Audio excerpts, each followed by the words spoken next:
liikaa hyvissä kemuissa oikeesti. Viina on hyvää, naiset kauniita. Mä en yhtään tiedä mitä mä oon tekemässä. Mä oon 24, me vaan tein bileissä. Tällä ilta mä ajattelin vaan pitää hauskaa.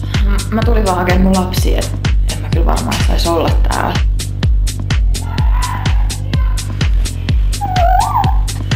Tai... ihan jees. On hiekka polttavaa, hiekka polttavaa. En tiedä, vähän äiti ikään.